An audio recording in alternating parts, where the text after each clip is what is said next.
Welcome to the Dreamboat. Remember, you can join the DRI for just £30 a year. You get access to more content, including videos and discounts for our events. It's a great way of finding out more about our work, joining our dream community, and supporting this podcast. Details in the show notes and at driccpe.org.uk/membership. Welcome to the Dreamboat podcast, a place where we talk about everything dreamy, all you wanted to know about dreams and where you might find some answers. My name is Dave Billington, and I'm a psychotherapist, and I'm also director of the Dream Research Institute. And I'm joined by fellow psychotherapist Laura Payne. Hello, I'm Laura Payne, and I'm also part of the Dream Research Institute. And we're called the Dreamboat because we are recording our podcast overlooking the beautiful canal barges here at Little Venice in London. We'll be looking at dreams, talking to guest experts, and answering your questions. Now, let's get on with the episode.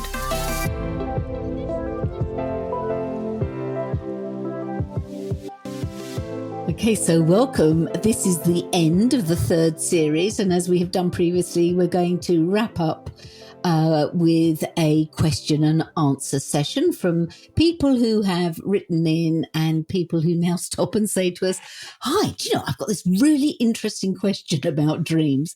And please don't stop it. We really enjoy listening to all of the questions, and we love hearing your comments about the podcast and your ideas. So yes, keep them going. And our questions for this episode, we have three of our favourites, and so we're going to have a look at those as well.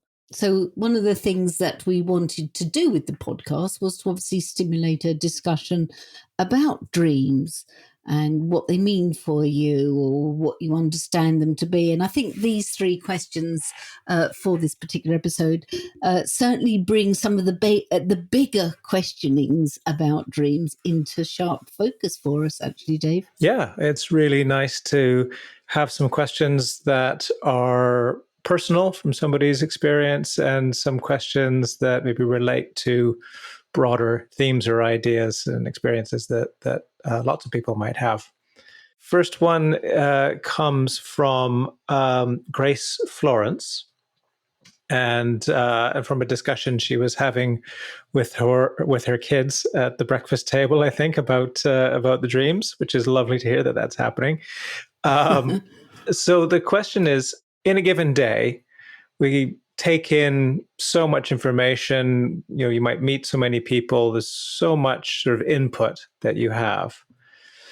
So why is it that one particular person or image or event enters your dreams that night?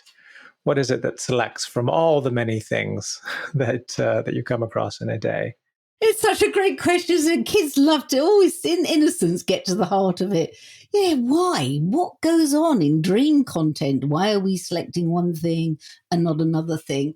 And I mean, this can be answered, I feel, on so many different levels. Obviously, we're talking about here, what is the potential function of dreaming?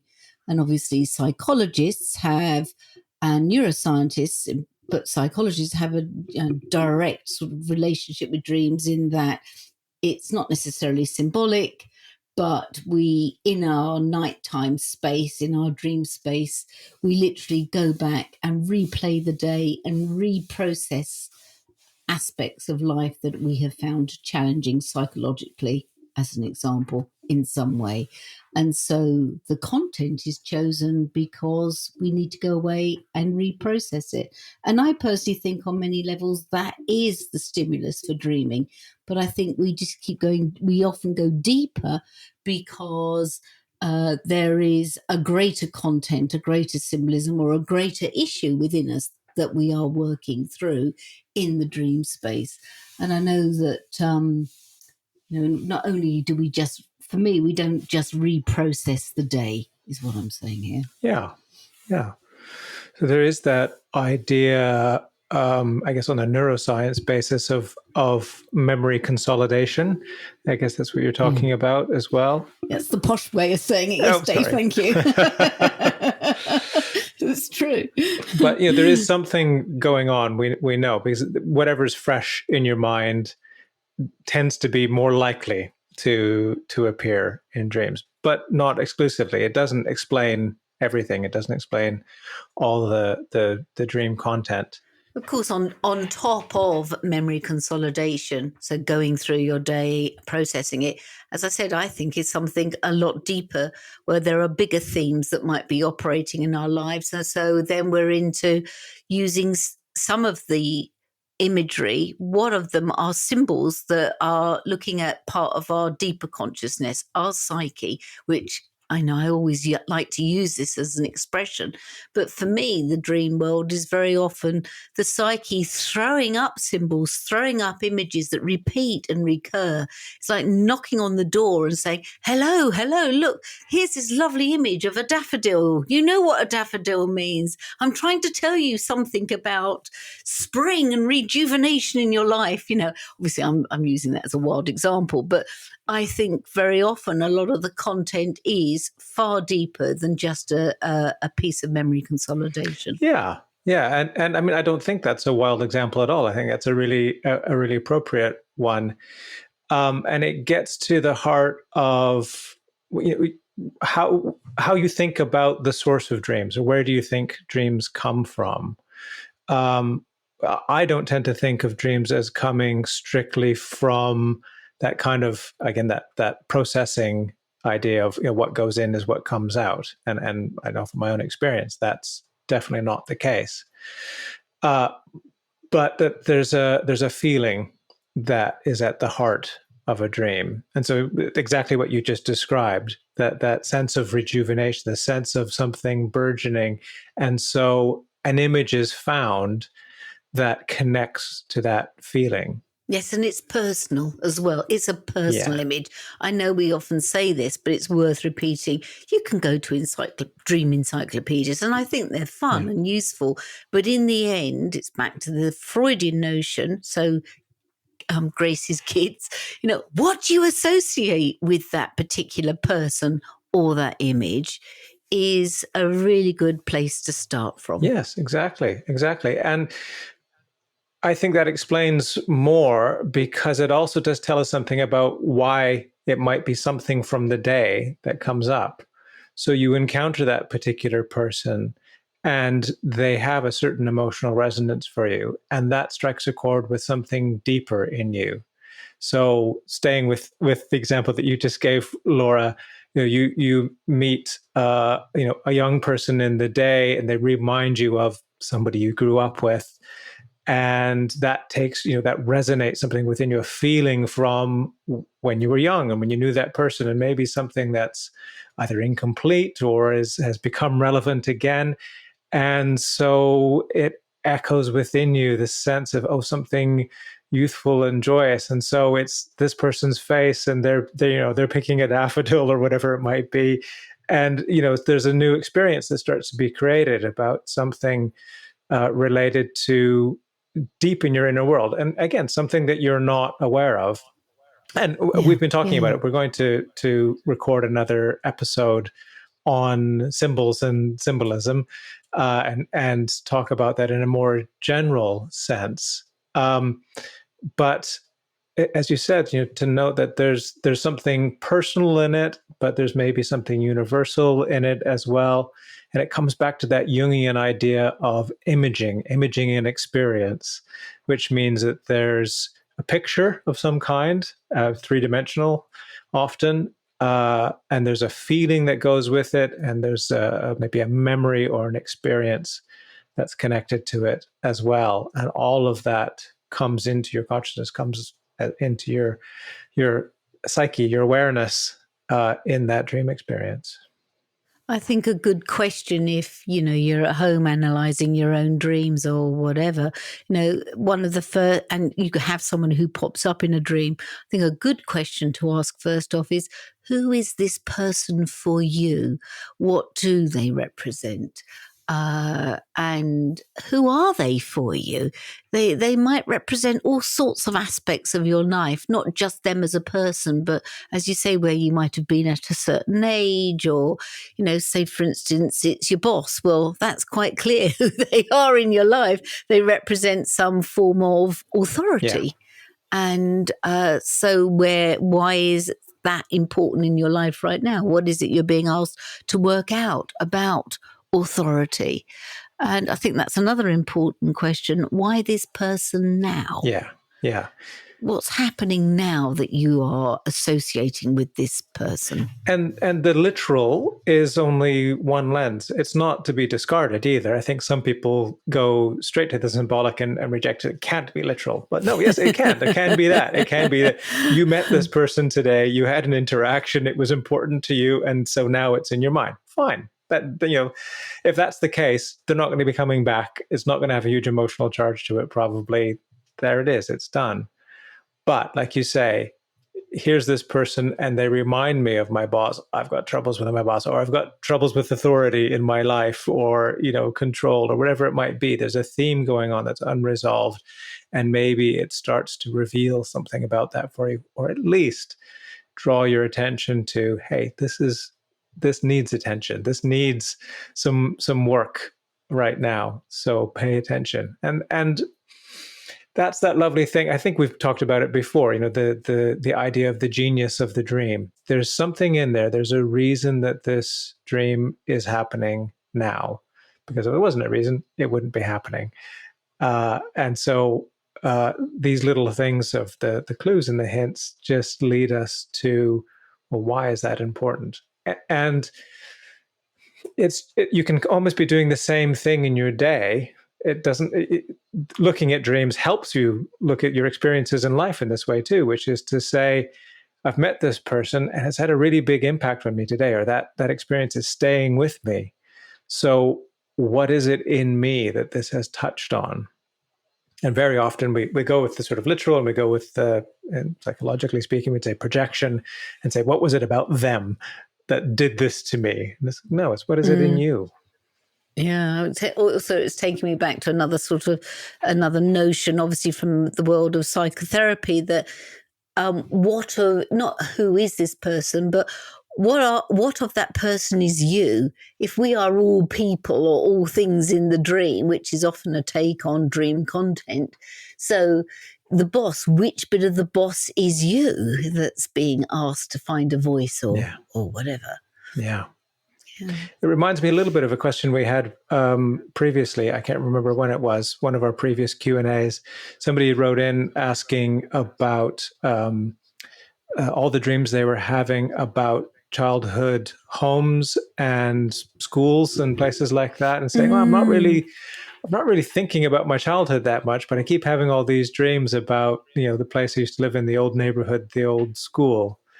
And then I think that's where, you know, it's not literal. You weren't just there. You weren't just thinking about it, at least not consciously. So what is it about being young, being school, new starts, new beginnings? What's it like to be a child? You know, and just ask those questions until something, again, has that resonance for you. Yeah, yeah. Well, Grace's Kids, we love it. Yeah. Thank you very much indeed. It's opened up a great area and discussion on dream content and where does it come from and what purpose does it serve. I think that's probably the heart of the podcast, actually, Dave. Yeah, that's what we're here to talk about, right? In many ways, exactly. So thanks very much, guys. Yeah. We enjoyed that one. So our next question is from Emma in Worthing, which is on the south coast of the UK. And she's got, which again, you know, is another fascinating and controversial, arguably, side of dream theory. She has a question about both prophetic dreaming and what she calls déjà vu dreaming. And so her dream is a scary recurring dream, which she had in childhood. And basically, in childhood, she had a dream that came back regularly of red gloved hands, which would slide across the top of a fence. And she absolutely hated this dream when she was a kid, and it quite spooked her out. Roll the reel forward a bit. She's now obviously an adult. And during the pandemic, she gave up her job and she went to go and work for her older brothers. And her older brothers run a fence company. And she didn't really think anything of the dream over the years until she saw one of her brothers wearing a pair of red gloves while putting up a fence. And she was blown away at this moment because obviously what she saw had been something that she had seen as a premonition or whatever you want to call it in childhood. And she wants to know, how do we explain it? I want to say at this point, over to you, Dave. Yes. And again, it's my favorite answer to most questions, which is, I don't know. So it was a good starting point, I think. And we don't know. This is a dream about, this type of aspect of dreaming is about consciousness, human consciousness. Yeah. And I know for you and me, this is a big and favorite subject area because dreaming is symptom of being human. We have a series of different forms of consciousness. Yeah. And, what is déjà vu? I don't know about you, but for me, I very often have these small moments when you're in a new situation or whatever, and you think, wow, I've been here before. And then you think, I've dreamt this moment. Yeah.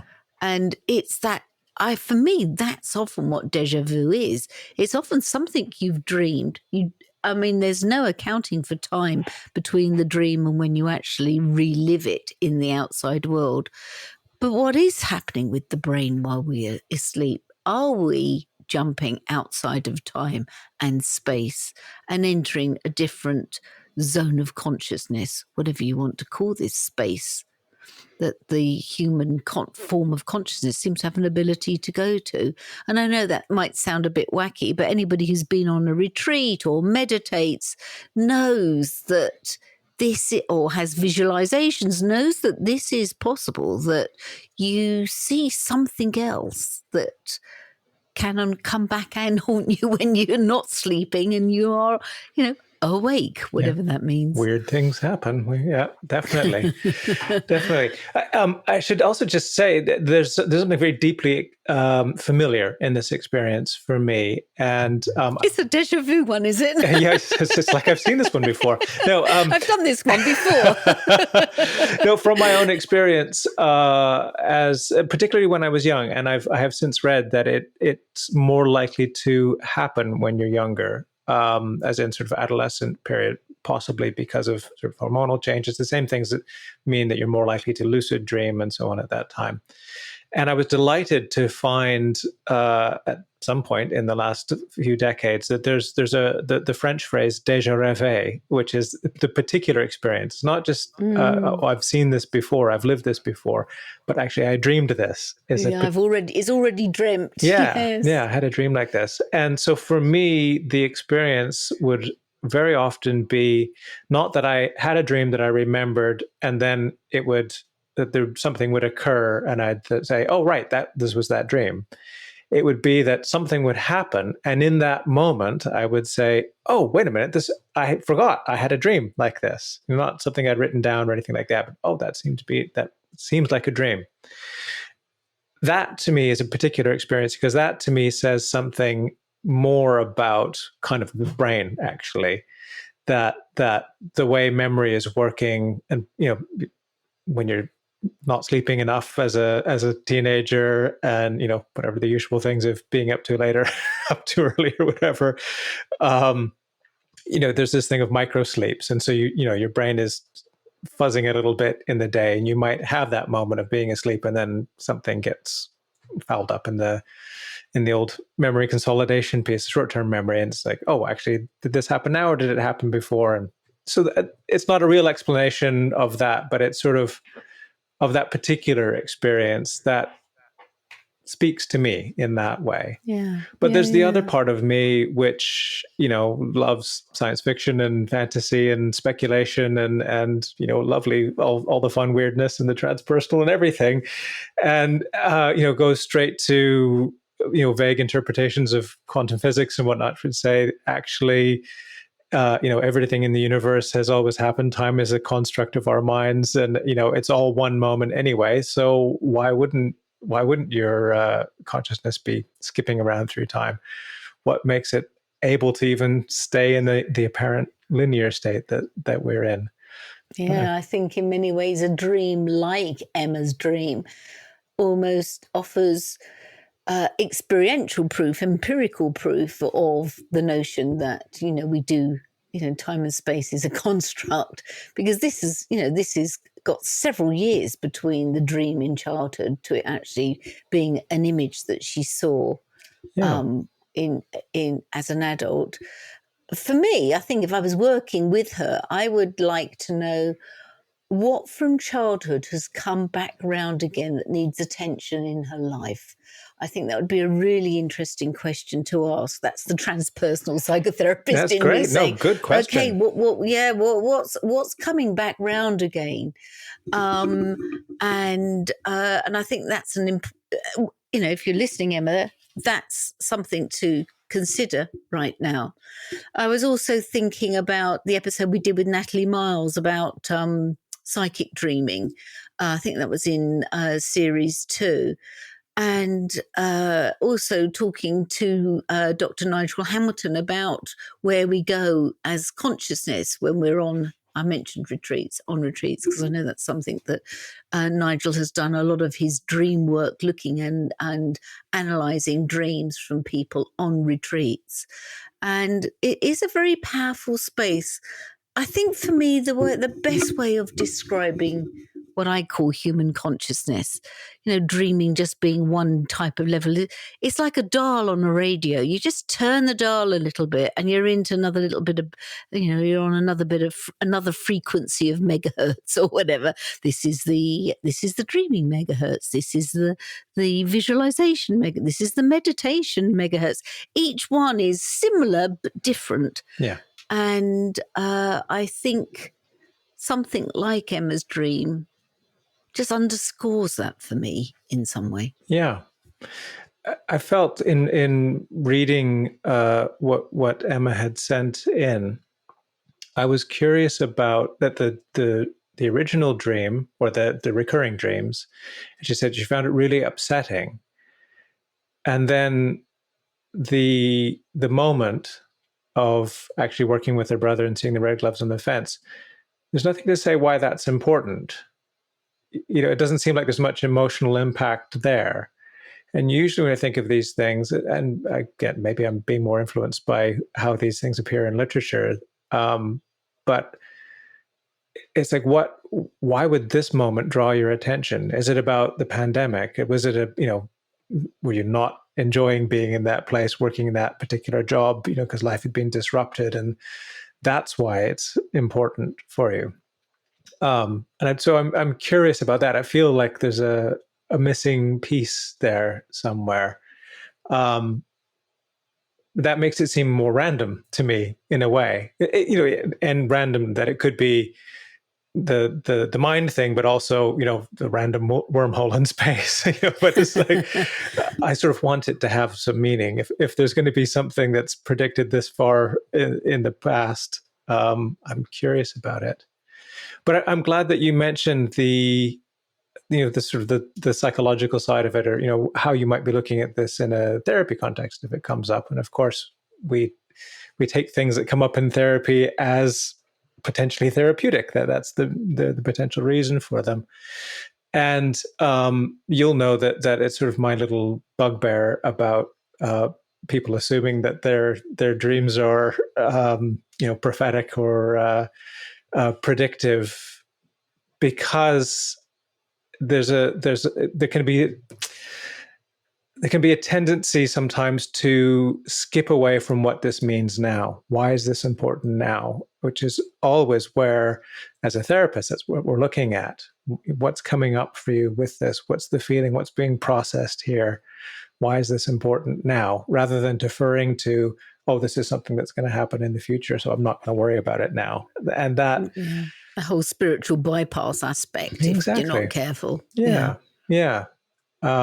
And I guess I've probably seen it too many times of there's an inflation that can go with that as well. And it's a missed opportunity, I think.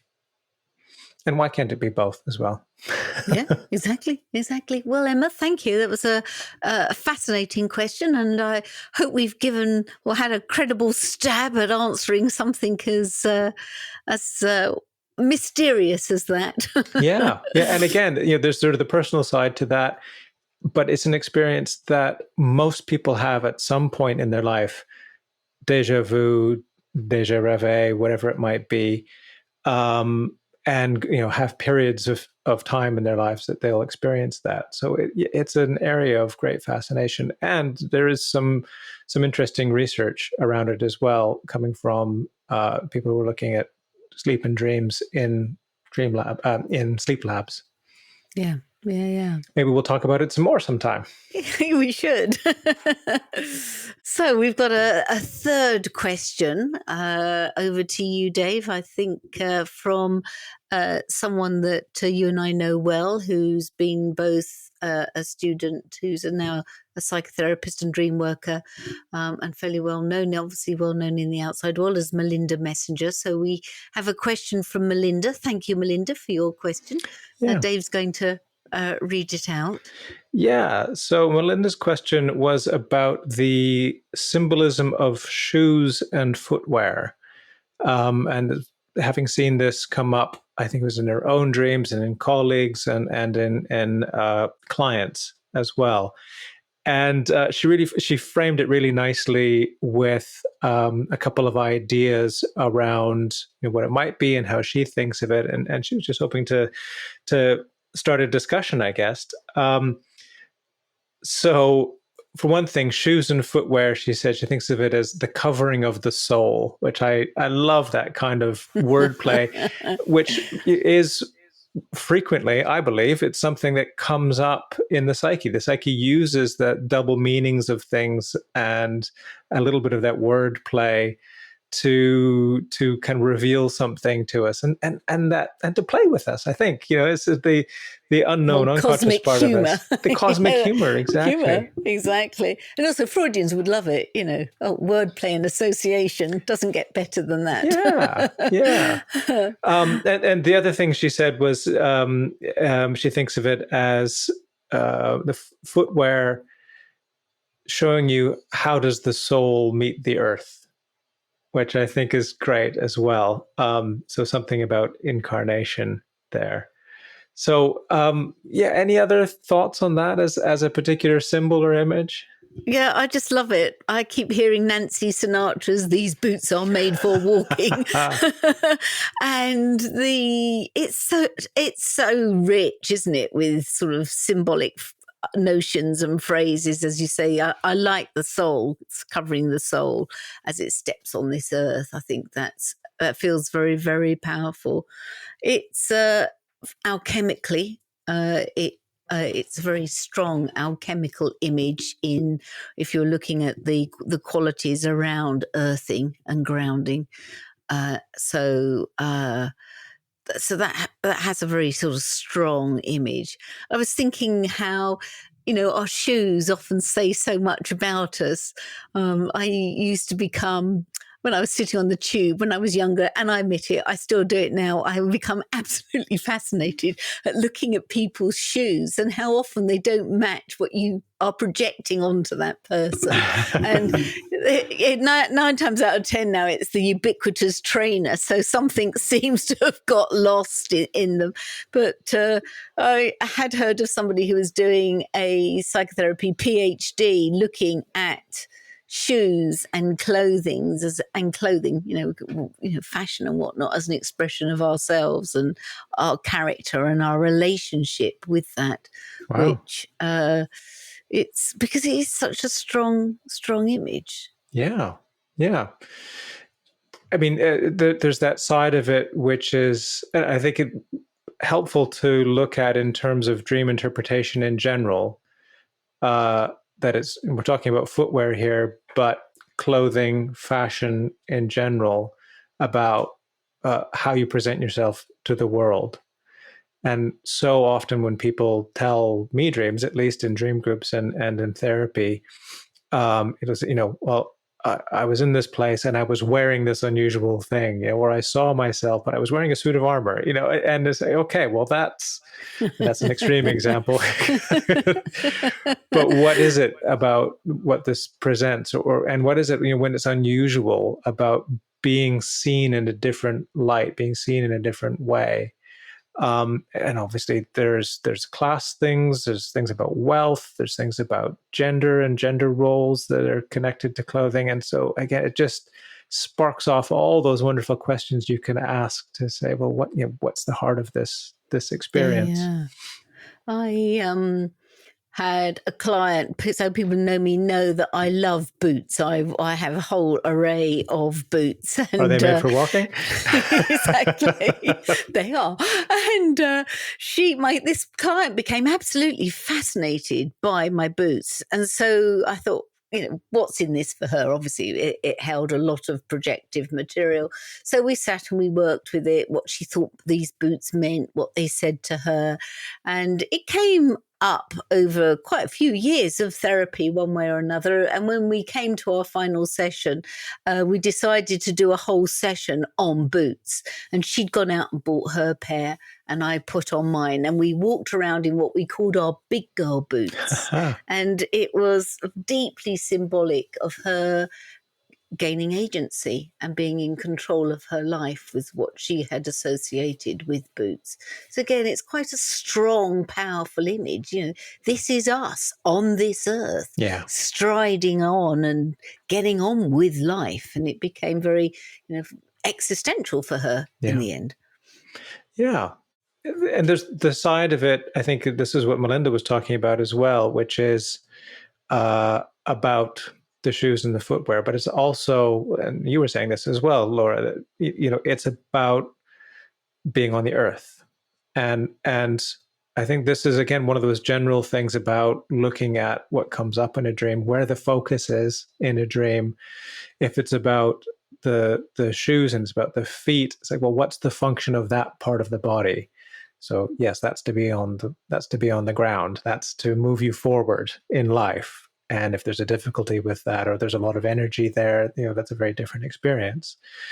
Just like the hands might be seen as an extension of the heart is sometimes one of the symbols, but also they're about doing, they're about how you acquire and handle and hold on, how you get in touch with things in the world.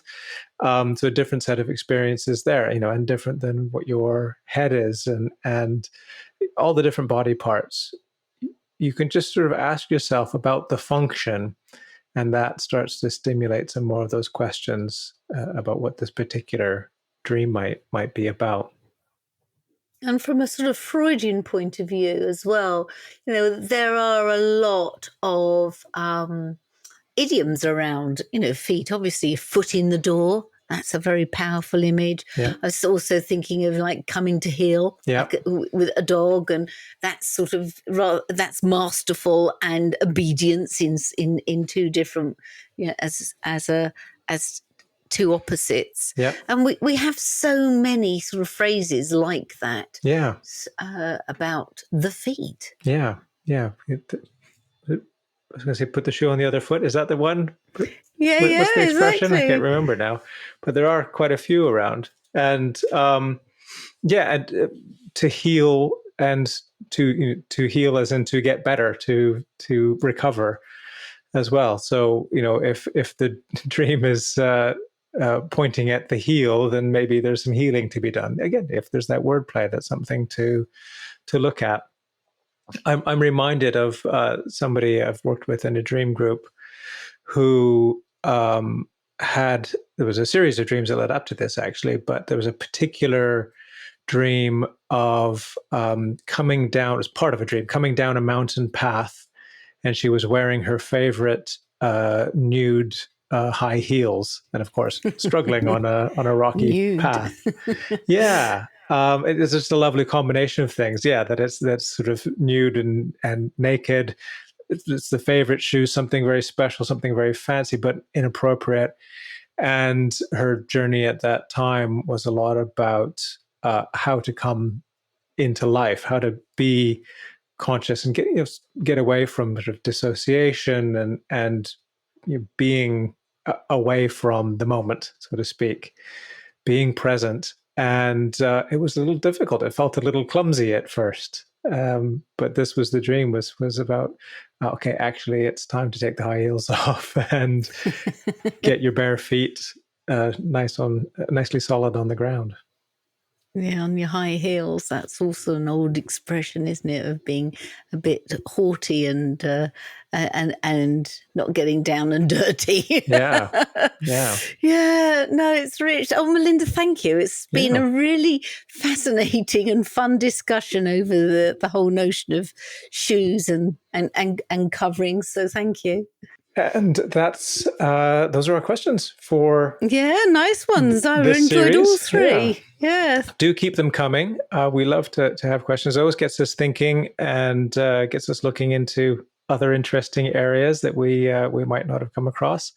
Gives us inspiration for future episodes as well. So we're thinking about talking more about symbols, and there's maybe something to be done on puns and wordplay as well. We'll see. Exactly. So thank you very much to all three of our listeners, and also to all of you. It's the end now of our third series, and it's been a real pleasure, and we're already planning, and we have some great ideas for our next fourth series. I can't believe that this has been going for over a year now, Dave. So it's been wonderful, and so much more to do as well. So thank you to everybody. Sweet dreams. And keep dreaming and keep sharing your dreams. So thank you for joining us for this week's episode. Don't forget to like us and leave comments on your favourite podcast platform. As I'm sure you know, that's the way we build an audience for the Dreamboat podcast, and also to spread news about dreaming. And as we said, there are many ways you can share your dreams at the DRI, the Dream Research Institute. Yes, we have courses, events, and workshops, and we want to hear from you. So check out the show notes for links, or find us on Instagram and on our Facebook page and on our website at driccpe.org.uk. And if you want to explore your dreams further, or you would like to support us, you can join the DRI as a member for just £30 a year. As a member, you will get discounts for all of our events and short courses. You'll get our newsletter with latest dream research news, and we'll also be adding other special member benefits during the year. Of course, members' dreams will always be given preference for reading on the podcast Dream of the Week slot. So go to the link on the show notes and become a DRI member today. Keep dreaming and keep sharing your dreams.